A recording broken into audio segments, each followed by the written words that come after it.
क्या आपने भी एनसीईआरटी बुक को इग्नोर किया है? क्या आपने भी ऐसा सोचा है कि एनसीईआरटी बुक में तो कुछ है ही नहीं? अगर आप ऐसा सोचते हो तो ये वीडियो आपके लिए है। ये वीडियो उन टीचर्स के लिए है, उन स्टूडेंट के लिए है जो कहीं ना कहीं एनसीईआरटी से जुड़े हुए हैं। और टीचर्स की तो एक सबसे इम्पॉर्टेंट रोल है कि बच्चों को वो बताएं कि एनसीईआरटी क्यों इम्पॉर्टेंट है, एनसीईआरटी को कैसे पढ़ना है, एनसीईआरटी से क्या फ़ायदा है। तो देखिए, जनरली होता क्या है हमारे देश में, हमारे भारत में जितने भी सीबीएसई स्कूल है ना, उनके लिए गाइडलाइन है एनसीईआरटी बुक।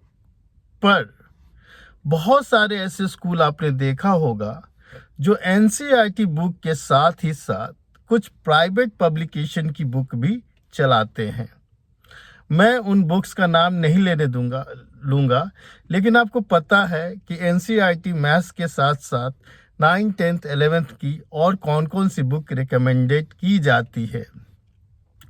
देखो, आप अगर कोई अलग बुक रिकमेंड कर रहे हो, मैं स्कूल की बात कर रहा हूँ, कि अगर स्कूल या कोचिंग कोई अलग बुक रिकमेंड कर रहा है तो ये बुरा नहीं है, कोई दिक्कत नहीं है। आप रिकमेंड करो, हो सकता है उस बुक में कुछ अच्छाई हो, हर बुक में कुछ ना कुछ अच्छा होता है। पर इसका ये मतलब बिल्कुल ही नहीं है कि आप एनसीईआरटी को इग्नोर कर रहे हो या एनसीईआरटी को पूरी तरह इग्नोर कर दो। आपने बच्चों को सिलेबस में एनसीईआरटी बुक तो लिखवा दी है, पर आप एनसीईआरटी बुक से कभी पढ़ाया ही नहीं, आपने एनसीईआरटी को ढंग से आपने समझाया ही नहीं। तो ये बहुत गलत है। दूसरी बुक्स पढ़ना बुराई नहीं है, पर एनसीईआरटी नहीं पढ़ना ये बहुत बड़ी बुराई है। क्योंकि एनसीईआरटी वो सक्सेस जो आप गोल चाहते हो ना, उसकी वो चाबी है। और उस चाबी से आपके गोल का ताला आराम से खुल जाएगा। जैसे आप आईआईटी आपका गोल है, नीट आपका गोल है, भविष्य के डॉक्टर और इंजीनियर बनना चाहते हो, तो एनसीईआरटी की है। तो ऐसा भी कहा जाता है, कई टीचर्स कहते हैं, इवन मैं भी कहता हूँ कि एनसीईआरटी ना ग्रंथ है, ग्रंथ। एनसीईआरटी ना एक ऑथर ने नहीं लिखा है। जैसे हम प्राइवेट पब्लिकेशन की बुक पढ़ते हैं, एक ऑथर का बुक है। एनसीईआरटी को कोई ऑथर ने तैयार नहीं किया है। एनसीईआरटी को तैयार करने के लिए इंडिया के बेस्ट एक्सपर्ट की टीम बनती है, सालों का रिसर्च होता है, सारे एक्सपर्ट अपने ओपिनियन को रखते हैं और तब जाके एनसीईआरटी बुक तैयार होता है। कई स्टेज, कई चरणों में उसको फिल्टर्ड किया जाता है, उसको चेक किया जाता है। तो आपको लगता है कि एनसीईआरटी बेवकूफ़ है या एनसीईआरटी समझ में नहीं आता है, एक्चुअली आप बेवकूफ़ हो। आपको एनसीईआरटी पढ़ना नहीं आता है। एनसीईआरटी के बारे में मैंने पहला वीडियो ही बनाया है कि एक्चुअली एनसीईआरटी पढ़ने के लिए ना आपको एक्सपर्ट की ज़रूरत पड़ती है। NCERT not for a student actually. आप कहोगे सर बुक तो हमारे ही क्लास में चलते, आप करते नॉट फॉर ए स्टूडेंट, मतलब आप डायरेक्ट उसे नहीं पढ़ सकते हो। अगर किसी की गाइडेंस में पढ़ोगे तब जा करके आपको उसकी वैल्यू समझ में आएगी।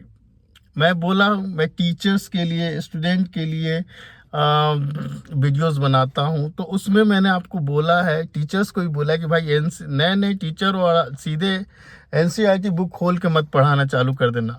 आप फंस जाओगे, आप कहीं ना कहीं उलझ जाओगे और उसके छोटे छोटे क्वेश्चन का भी जवाब देना मुश्किल हो जाएगा।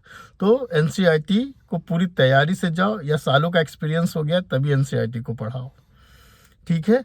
तो प्लीज़ आप सबसे रिक्वेस्ट है कि एनसीईआरटी को इग्नोर करना बंद करें। इतना पूरे देश का सिलेबस, पूरे देश के बच्चे इस बुक को पढ़ रहे हैं, तो इसको तैयार करने के लिए अब बहुत मेहनत की गई है, बहुत एक्सपर्ट लोगों ने मिलकर इसे बनाया है। तो आप बच्चों से रिक्वेस्ट है कि आप बिल्कुल एनसीईआरटी को इग्नोर ना करें। और टीचर से भी रिक्वेस्ट है कि अगर वो क्लास ले रहे हैं, बच्चों को पढ़ा रहे हैं, तो एनसीईआरटी का पढ़ने का सही तरीका बताएं। एनसीईआरटी क्यों ज़रूरी है ये बताए, एनसीईआरटी क्यों खास है ये बताए, और एनसीईआरटी की सिर्फ और सिर्फ एक ही कमी है, नंबर ऑफ क्वेश्चंस कम रहते हैं उसमें। नंबर ऑफ क्वेश्चंस कम रहते हैं, तब जाके प्राइवेट पब्लिकेशंस की बुक उठाइए, उसमें से खूब सारे क्वेश्चंस निकालिए और प्रैक्टिस कीजिए। एनसीईआरटी में हर क्वेश्चन के पीछे एक कॉन्सेप्ट होता है।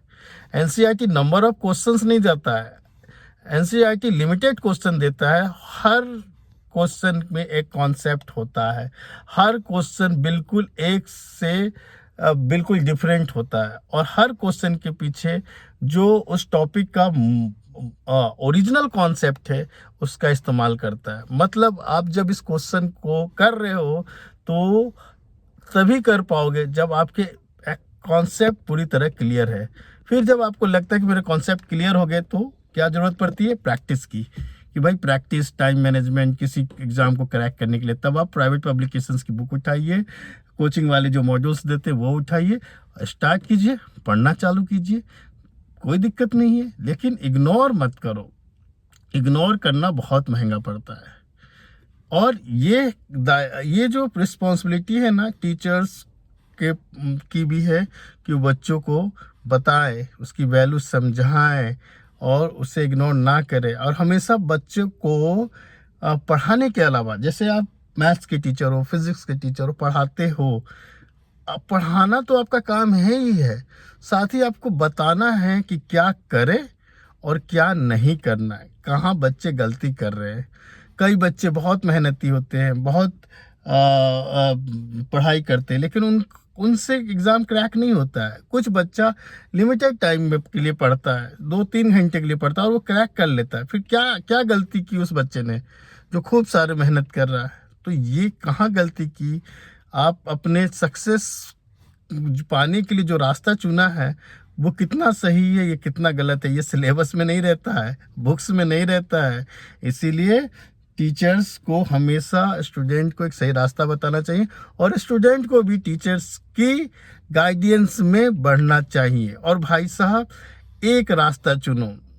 आधे बच्चे जो जीवन में फेल होते हैं, एग्ज़ाम में फेल होते हैं, उसका कारण सिर्फ और सिर्फ है वो हर 2 महीने पे रास्ते बदल देते हैं। आज एनसीईआरटी पढ़ रहे हैं तो कल आरएस पढ़ रहे हैं, परसों एससी वर्मा पढ़ रहे हैं, रोज़ नए नए नए ऑथर्स लेके वो पढ़ रहे हैं, किसी एक को पूरी तरह कंप्लीट नहीं करते हैं। ठीक है ना? तो आप एक रास्ता पकड़ो, एक टीचर पकड़ो, एक कोचिंग पकड़ो, एक लिमिटेड बुक पकड़ो और काम करते रहो। फालतू का बकवास नहीं कि ये टीचर अच्छा है, वो खराब है, ये कोचिंग अच्छा है, वो खराब है, ये बुक अच्छा है, वो खराब है। ये फालतू के एक्सक्यूजेस ना दे करके एक रास्ता चुनो, शॉर्टेस्ट डिस्टेंस चुनो, और सीधे सीधे अपने मंजिल की ओर जाओ।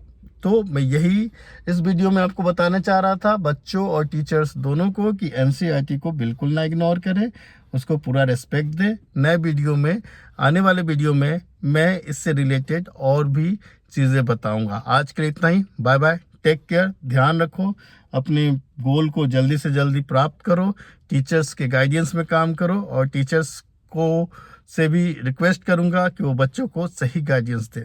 Bye bye, take care.